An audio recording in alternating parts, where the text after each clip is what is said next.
Assalamualaikum warahmatullahi wabarakatuh. Waalaikumsalam warahmatullahi wabarakatuh. Sebelum kita memulai kegiatan pada pagi hari ini, marilah kita berdoa. Boleh yang cowok pimpin doa?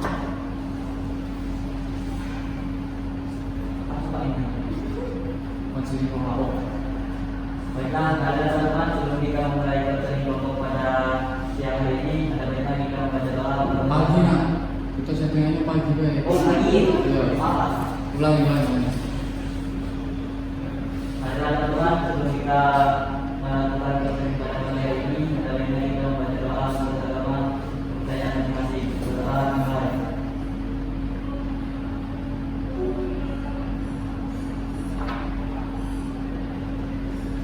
Doa selesai. Oke, alhamdulillah.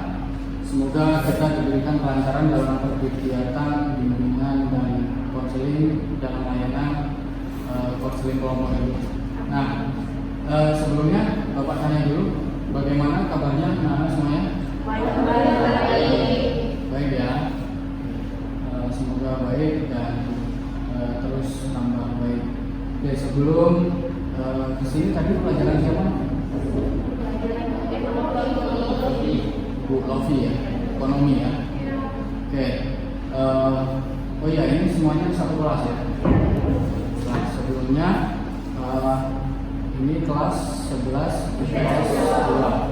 Nah, 11 IPS 2 ini kemarin Bapak lihat setelah Bapak melakukan asesmen di kelas kemarin bahwasanya kalian itu di asesmen Bapak itu mengalami kecemasan belajar namanya. Nah, dari situ Bapak lihat bahwa itulah yang melatar belakangi kalian disuruh berkumpul di sini untuk melakukan konseling kelompok. Nah, untuk itu semuanya apakah sudah siap? Siap. Nah, konseling kelompok ini, oh ya sebelumnya Bapak tanya, apakah sudah pernah melaksanakan konseling kelompok? Ada yang sudah, ada yang belum ya. Oke, yang sudah nih, konseling kelompok itu apa sih?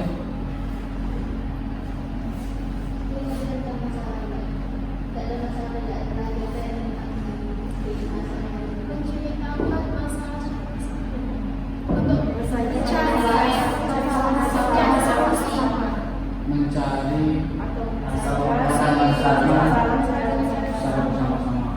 Jadi kita membahas permasalahan yang kita alami atau permasalahan yang anggota kelompok alami secara bersama-sama. Nanti tentunya kalau secara bersama-sama nanti diskusi.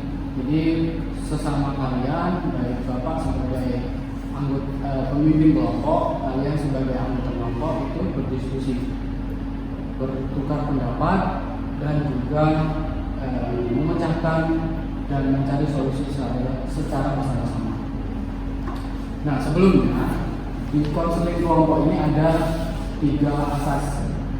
Yang pertama itu ada asas kepercayaan, kerahasiaan. Yang pertama ada asas kerahasiaan. Itu asas yang utama. Tujuannya apa? Tujuannya asas tersebut untuk membatasi, untuk melindungi bahwa yang kita bahas hanya habis di kelompok inilah, tidak kemana-mana. Nah, itu pentingnya asas kerahasiaan. Nah, yang kedua apa? Keterbukaan. Keterbukaan ini juga penting. Jadi selama kita membahas apa yang kita bahas di kelompok ini, nanti kalian dituntut untuk terbuka dalam berpendapat, terbuka dalam memecahkan solusi, menemukan solusi. Nah, itu asas keterbukaan. Yang ketiga, keaktifan itu juga penting. Kalian dituntut untuk aktif dalam berbicara, maksudnya dalam memberikan pendapat. Nah, sebenarnya ada banyak asasnya, tapi 3 itu yang utama. Asas selanjutnya ada asas kesukarelaan, bahwa kalian dipanggil ke sini bahwa kalian mengikuti konseling kelompok ini secara sukarela dan siap untuk memecahkan masalah kalian sendiri dan teman-teman kalian. Itu anak-anak ya. Nah, setelah itu kita akan memasuki teknis atau kontrak konseling. Nah, nanti akan Bapak bagikan kontrak konselingnya. Sebelumnya kita sepakati dulu konseling kita ini akan berjalan dalam waktu 30 menit ke depan atau sampai 40 menit ke depan. Bisa dimengerti? Sepakat ya? Nah, ketika kemarin sudah asesmen, sudah mendapatkan bahwa ada 8 orang nama-nama siswa yang Bapak perkenalkan, nanti kalian perkenalan sendiri yang sudah Bapak dapatkan. Nah, di sini tentunya kalian mempunyai masalah atau mempunyai persoalan yang homogen atau sifatnya sama, yaitu tentang kecemasan belajar. Nah, kecemasan belajar itu sendiri nanti kita akan bahas dalam proses konseling kelompok ini secara bersama-sama, secara berdiskusi, dan nanti akan menemukan solusi-solusi yang bisa nanti kalian terapkan dalam belajar kalian, baik belajar di rumah maupun belajar di sekolah. Silakan anak-anak semuanya perkenalkan, sebutkan nama, kelas, dan juga dari sini. Ya. Perkenalkan, nama saya Ana Marcella, kelas 11 IPS 2. Hobi saya Perkenalkan, nama saya Nadia Silaisa, kelas 11 IPS 2. Hobi baca novel. Perkenalkan, nama saya Tessa Dati, kelas 11 IPS 2. Hobi saya membaca. Perkenalkan, nama saya Dr. Dananta, kelas 11 IPS 2, hobi saya bermain bola. Perkenalkan, nama saya Mugara Madani, kelas 11 IPS 2. Hobi saya membaca. Perkenalkan, saya Rizal Nurjana, kelas 11 IPS 2. Hobi saya nongkrong. Perkenalkan, nama saya Nabila Azara, kelas 11 IPS 2. Hobi saya memasak dan menonton drakor. Perkenalkan, nama saya Elisa, kelas 11 IPS 2. Hobi saya menonton dan membaca. Sudah ya? Nah, sudah kenal semuanya tentunya karena satu kelas. Mungkin nanti bisa berdiskusi juga di luar konseling kelompok ini, karena mungkin juga kalian dibutuhkan asas kemandirian di sini. Karena siapa lagi kalau bukan kita sendiri yang akan memahami diri kita, kalau bukan untuk menyelesaikan masalah itu ya harus kembali ke diri kita. Kalau orang lain saja yang akan menyelesaikan masalah, tentunya itu hanya masukan, itu hanya solusi, tapi yang akan melaksanakan atau action itu tentunya diri kita sendiri. Nah, sudah paham semuanya tentang konseling kelompok, asas-asasnya? Paham ya? Nah, sekarang kita memasuki materinya yang akan kita bahas. Nah, di sini Bapak menggunakan teknik desensitisasi sistematis. Nah, ini salah satu teknik konseling kelompok. Nah, teknik ini menggunakan teknik relaksasi.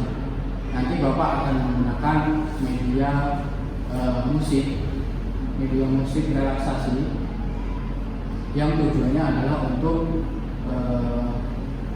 mendapatkan suasana-suasana yang rileks dan juga untuk melatih pernafasan kalian. Nah, nanti akan setelah itu kalian akan bercerita lebih rileks dan juga lebih berkurang kecemasan belajarnya. Nah, sekarang siapa dulu ini yang mau cerita tentang kecemasan belajar?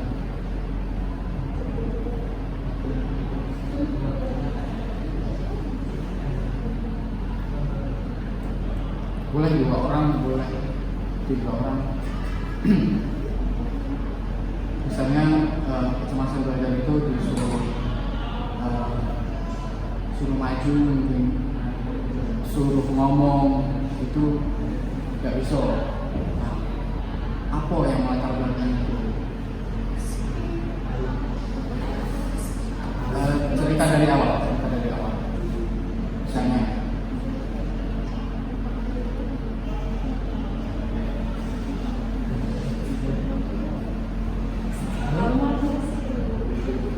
malu. Yes. Tapi dia Tidak apa-apa. Yo, kalau misalnya tidak PD-nya itu dilatar belakangi oleh apa, terus pada situasi saat. Nah, kalau suruh ngomong CNN nggak pede. Nah, kalau di sini, iya harus pede, gitu.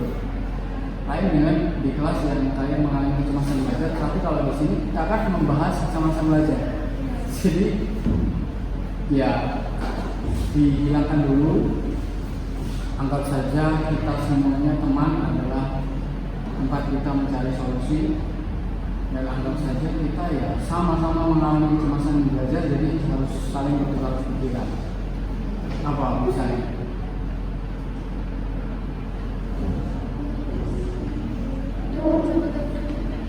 Hah?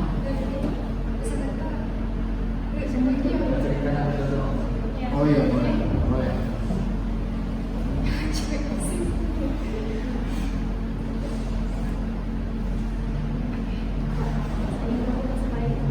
Bahasa Palembang boleh, bahasa Indonesia boleh, senyaman. Kecemasan dalam belajar yang saya alami adalah public speaking. Karena kenapa saat kita disuruh ke depan untuk mengutarakan suatu pendapat, mata semua teman-teman tertuju. Yang itu yang membuat kita grogi. Akhirnya kita tuh bisa akhirnya teks yang kita hafal jauh-jauh hari itu hilang. Hilang. Itu yang melatar belakangnya. Jadi kalau teman yang grogi, Grogi benar kok. kalau setelah grogi biasanya misalnya nih, misalnya disuruh apa kalau ke depan? Kalau presentasi.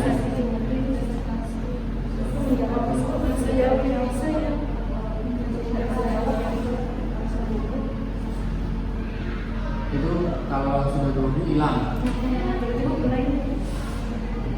Hilang terus sedetik kemudian tuh kita nyesel aja. Ini jawabnya ini. Nah, apa jawabnya tadi ini?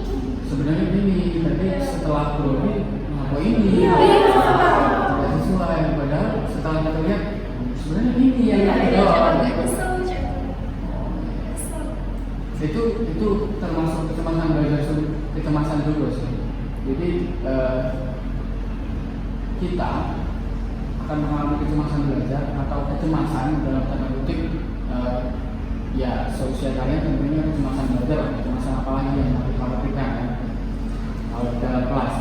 Nah, sebenarnya pada saat kita mengalami kecemasan belajar itu tentu ada yang melatar belakangi, kayak siapa namanya Hafiza tadi, ketika dilihat oleh teman-teman sekelas atau orang lain itu kan jadi cemas, jadi grogi gitu kan. Cemas timbulnya grogi, Takutnya tuh takut ngomong, takut salah, takut ngomong ya. Nah itu kan mempunyai latar belakang masing-masing. Nah, kalau ada yang lain mungkin ada yang lain sama. Nah, sekarang Bapak tanya, kalau misal kalian sedang ujian, ujiannya ini separuh-separuh biasanya. Yang ini berdua dewek kan, jadi yang separuh suruh keluar, yang separuh ujian. Nah, biasanya cemas gak? Masih bikin masuk aja juga. Apalagi gurunya sudah masuk pasti. Jadi kita pelajari itu tidak nyantol. Nah, otomatis kecemasan belajar itu mempengaruhi juga dong dengan hasil belajar. Nah, apakah kalian akan menyalahkan kecemasan belajar terus? Tidak mungkin kan? Otomatis juga ya bagaimana caranya untuk mengurangi kecemasan belajar? Bagaimana caranya untuk tidak takut lagi pada saat ujian, mungkin pada saat maju di kelas, presentasi, dan juga apalagi ujian lisan. Pernah ujian lisan? Belum. Guru bahasa Indonesia ini siapa? Nanti kalau ganti guru bahasa Indonesia biasanya ada kelas 12. Bu Marina, Bu Pak Amir biasanya ujiannya di sana. Suruh pidato biasanya atau hafal materi. Nah, sekarang Bapak tanya, terkhusus yang maju presentasi tadi atau yang ujian. Biasanya kiat-kiat apa nih yang kalian terapkan kalau kalian sedang mengalami cemas, sedang mengalami takut, pasti sampai keluar keringat dingin kalau lagi ujian, kan?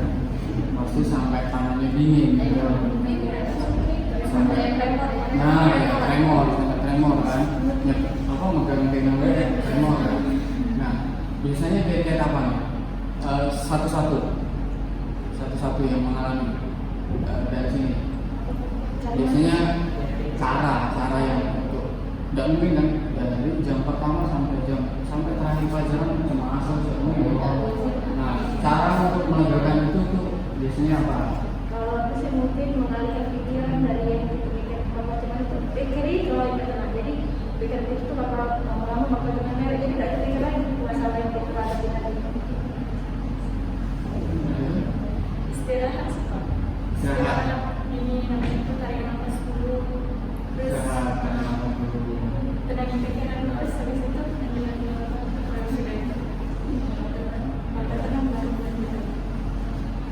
kalau aku PD sih Pak. PD pada saat ujian PD. PD intinya benar salah urusan Bapak. Jadi tidak boleh yang sampai tremor gitu. Kalau presentasi di depan itu kan sedikit dulu kan. Aku cuma di pikiran ada aku udah salah. Jadi ya takutan itu ada Mas, tapi untuk mengalihkan itu mungkin memunculkan pikiran-pikiran yang positif dan juga pikiran-pikiran yang pede lah, pikiran-pikiran yang buat di kita ini jadi kuat lagi untuk percaya diri lagi. Nah, selanjutnya ngobrol sama kawan. Relax ya. Terus apa lagi? Nah, dari sini. Kalau menurut saya sendiri tidak terlalu memperhati, tapi kan kalau kan kita kan sudah tahu tuh kalau misalnya ujian ya apapun yang kita pelajari pasti bakalan berdoa baik, bakalan jadi tidak takuti gitu. Jadi baik. Jadi sama kayak yang tadi ya, jadi memunculkan energi positif, terus bahwa aku ya percaya waktu itu bisa. Karena kita kan sudah belajar. Jadi banyak berdoa terus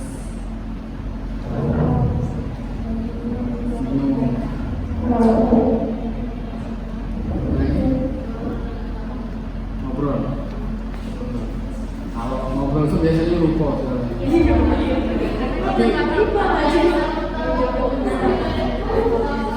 iya, tapi tidak mungkin ya pada saat ulangan ngobrol. Tapi pada saat ya setelah ulangan ngobrol. Kalau Febri, apa?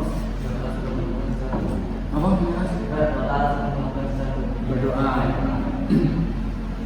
Ado keadaan. Jadi ado siswa sekolah sebelah. Dia saat mengatasi kecemasan belajar dia menjadi kita.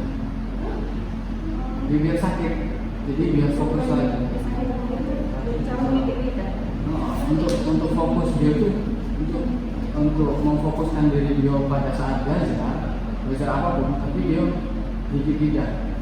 Jadi juga dia sakitnya namanya, tapi cuma supaya fokus lagi bahwa kita harus fokus ya, jangan takut lagi. Mungkin dari beberapa orang yang mengalami kecemasan itu mungkin ada beberapa cara juga yang unik menurut mereka. Tapi ada beberapa juga yang kalian ungkapkan tadi sudah. Kalau menurut kalian itu mendukung, ya itu dilakukan.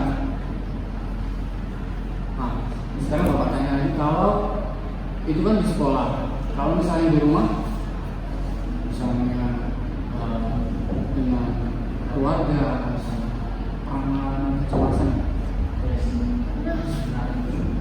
pernah misalnya balik main, tuburan. Iya, misalnya kita kasih tahu Allah. Oh ya. Kan cemas kan, Pak? Iya, cemas. Benar.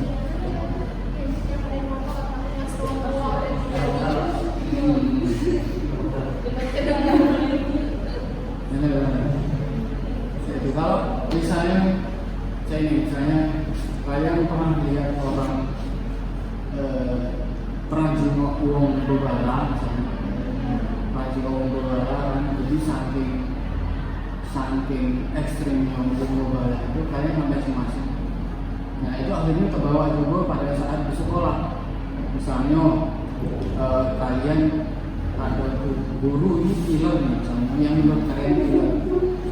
Jadi kebayang-bayang uang berbala lagi, terus disambung dengan guru killer ini tadi. Jadi setiap guru itu masuk kelas, kalian cemas. Gitu kan? Itu pasti ada yang mengalami seperti itu, ada juga yang tidak menganggap bahwa guru itu sama baik. Namanya guru pasti di saat kita melakukan kesalahan pasti gitu killer, gitu kan. Tapi ada loh, mungkin ada yang mengalami bahwa kedengaran suara sepatu guru dalam kelas cemas. Kenapa tuh dia? Coba cerita. Takut dimarahin. Latar belakangnya apa? Misalnya tidak muncul tugas, misalnya saat itu tidak muncul PR kan? Oh, kelas itu dulu.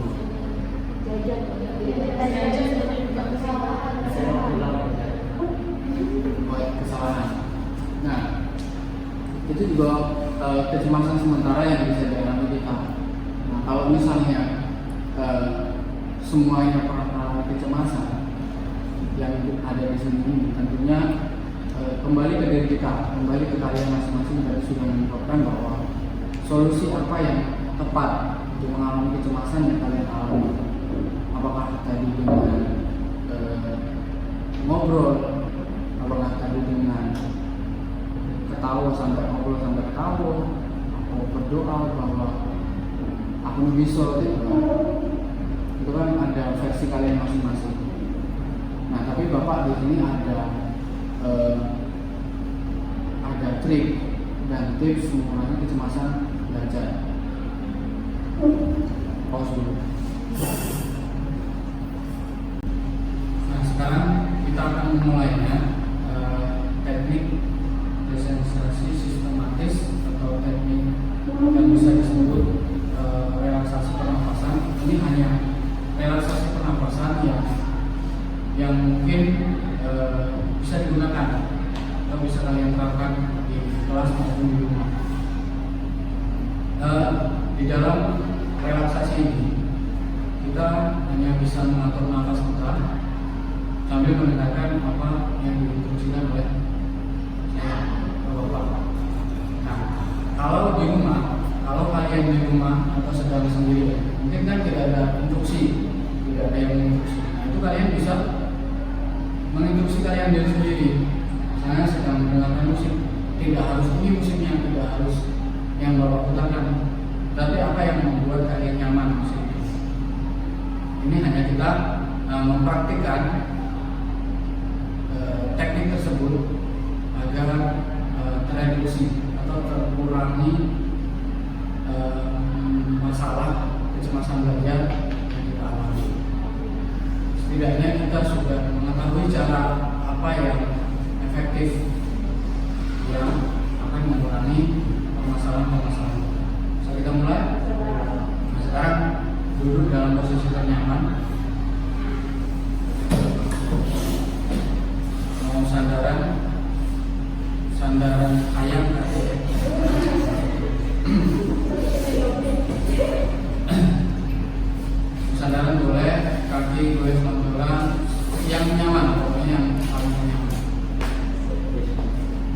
sekarang boleh mengucapkan matanya.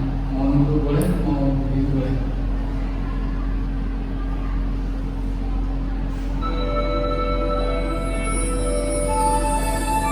Mulai mengucapkan matanya. Jadi setiap ada instruksi yang perlu kalian jawab, kalian cuma menjawab dengan mengangguk dan miring-miring. Paham?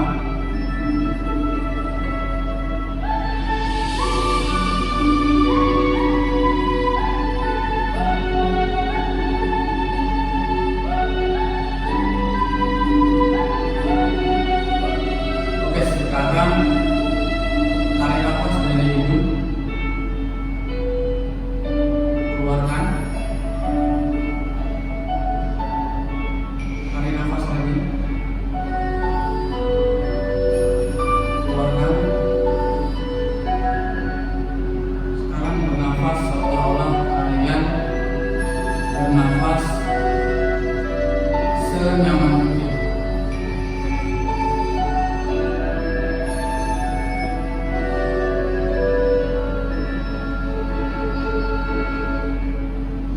Baik, sekarang munculkan perasaan-perasaan cemas kalian. Munculkan perasaan-perasaan yang membuat Anda cemas. Munculkan perasaan itu hingga membuat perasaan Anda tidak nyaman dan takut, cemas. Kalian sedang mengalami cemas, baik dalam belajar, di rumah. Silakan munculkan perasaan itu dan rasakan bahwa kalian sedang mengalami kecemasan pada saat itu. Munculkan sambil terus mengatur nafas. Munculkan perasaan itu. Munculkan.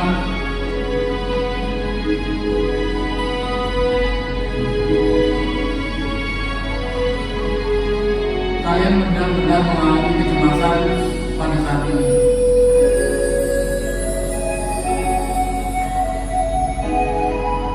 Cemas kepada guru, cemas kepada keluarga yang mungkin sedang memarahi kalian saat ini. Ada guru yang sedang memarahi kalian saat ini. Munculkan dalam pikiran kalian, rasakan dalam hati kalian bahwa saat ini kalian sedang cemas. Cemas yang benar-benar kalian rasakan, yang benar-benar kalian tidak mampu mengurangi kecemasan tersebut. Terus rasakan, semakin dalam kalian merasakan, akan semakin berat kalian untuk mengurangi kecemasan tersebut. Rasakan.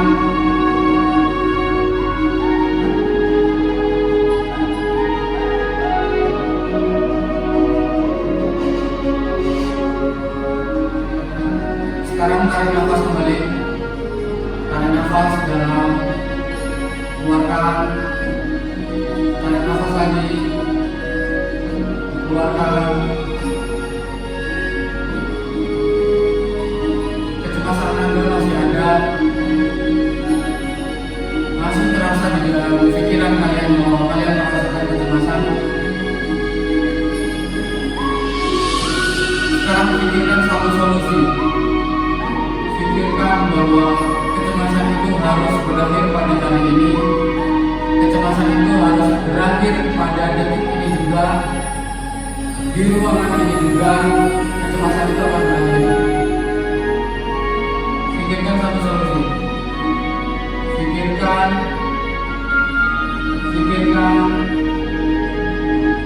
rasakan. Kecemasan itu akan berakhir dengan solusi yang kalian pikirkan, yang diri kalian pikirkan. Kalian kuat menghadapi kecemasan tersebut. Pikirkan, tarik nafas lagi, keluarkan, pikirkan solusi, pikirkan apa yang membuat diri ini kuat untuk menghadapi kecemasan tersebut. Kecemasan belajar, menghadapi ujian, menghadapi presentasi di kelas, ini akan kuat dengan solusi yang saya pikirkan. Terus pejamkan mata sambil memikirkan satu solusi yang menurut kalian bisa mengurangi kecemasan belajar.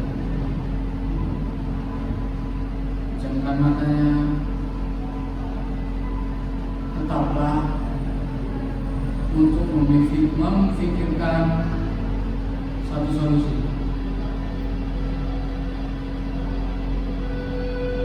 Semakin memikirkan satu solusi tersebut, Anda semakin nyaman dengan solusi itu, lalu perlahan kecemasan Anda berkurang.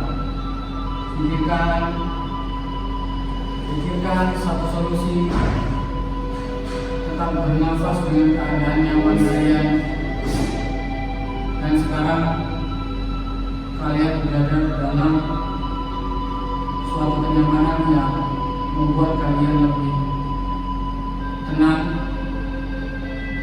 Kecemasan akan hilang pada saat ini.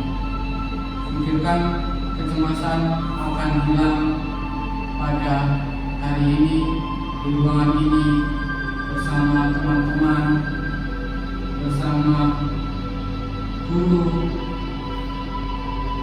Kecemasan akan berkurang dan akan hilang.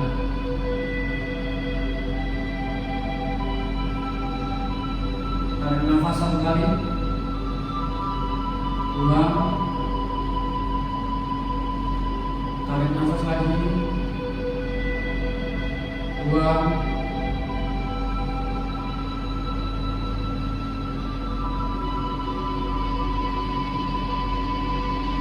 sekarang kalau kalian mengangguk, berarti kalian sudah menemukan dan dalam keadaan nyaman untuk mengurangi kecemasan. Benar, kalian mengangguk.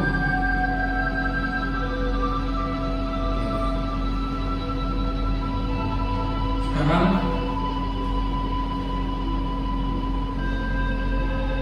sudah terdengar musik ini perlahan pelan-pelan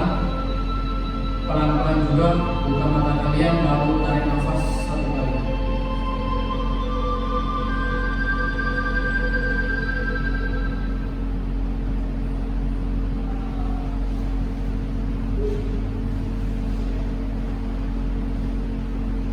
Atau ya, nyaman ya.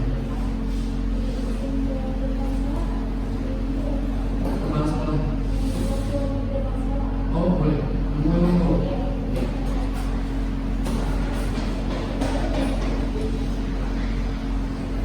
nah, dari teknik tersebut mungkin kalian bisa terapkan di rumah maupun di sekolah. Mungkin tidak harus ini musiknya, tapi musik yang kalian senangi, musik yang kalian membuat nyaman. Tentu dalam treatment pernafasan itu banyak sebenarnya. Kita juga bisa melaksanakan sendiri. Kadang kita lupa bahwa bernafas itu yuk bernafas baik, kan? Kadang lupa bahwa bernafas itu yuk biasa aja. Tapi coba sesekali bahwa kita menikmati pernafasan, bahwa kita menghirup udara yang selamanya akan kita hirup sampai akhir hayat. Seberharga itu udara bagi kita. Terkadang kita perlu juga merasakan nikmatnya bernafas. Tidak lewat-lewat baik, nafas baik, sampai lupa bersyukur. Nah, kita sudah tiba di akhir pertemuan. Sebelum mengakhiri pertemuan, mungkin Bapak ada kerjaan rumah atau tindak lanjut. Ini namanya media hierarki kecemasan belajar. Nah, di sini nanti kalian tulis tentu biodata dulu, nama, kelas, jenis kelamin, dan nomor absen, dan keadaan yang membuat cemas pada saat belajar. Nah, kalian tulis di sini. Kalian tulis hal apa saja. Mungkin kalau lebih dari satu atau mungkin hanya satu atau lebih. Nah, misalnya di saat disuruh maju atau saat ujian, nah ditulis disebutkan satu-satu. Nah, lalu di sini kalian cetak tingkat kecemasannya. Jadi di sini ada rendah, sedang, tinggi, sangat tinggi. Mungkin kalau sedang ulangan mungkin centangannya sangat tinggi atau ya menurut kalian masing-masing. Atau saat presentasi mungkin sedang gitu kan. Nah, terus ini kan cetak gitu kan. Kalian cerita kecemasan yang membuat hal apa yang membuat cemas, boleh saat belajar, boleh saat di rumah, dimanapun hal yang membuat kalian cemas. Nah, lalu di sini ada alternatif solusi. Nah, di sini ada LKPD atau lembaga kerja peserta didik. Aku sudah berani gitu. Nah, ada biodata juga. Ini juga berkaitan dengan yang dicetak tadi. Nah, ini ada kolom yang harus kalian isi. Waktu itu aku pernah merasa cemas pada saat belajar di kelas. Inilah sepenggal kisahku. Nah, kalian ceritakan di sini. Mungkin pada saat ujian atau guru yang tadi melakukan kesalahan untuk masuk kelas, takut tadi ya, atau saat presentasi. Kalian ceritakan semuanya di sini. Apa yang kalian alami, ciri-ciri tubuh kalian, mungkin tremor tadi kan sampai berkeringat, mungkin tremor, mungkin apa tadi kan sampai berkeringat tangannya. Nah, itu kalian ceritakan. Nah, lalu di bawahnya waktu itu. Nah, itu dahulu. Sekarang aku sudah berani untuk ceritakan, sudah berani ngomong di depan kelas, sudah berani ngomong di depan teman-teman semuanya, sudah berani ujian tidak cemas lagi, sudah berani mengerjakan tugas atau ujian sendiri tanpa cemas. Juga kalian sekarang aku sudah berani untuk ceritakan itu. Lalu di bawahnya aku bertekad untuk melawan cemas, rasa cemas, belajar asik tanpa cemas. Nah, di bawahnya kasih solusi. Solusi apa, treatment apa yang kalian lakukan menurut kalian masing-masing. Gitu ya. Nah, nanti kalian bawa ini satu. Nah, ini dibagikan.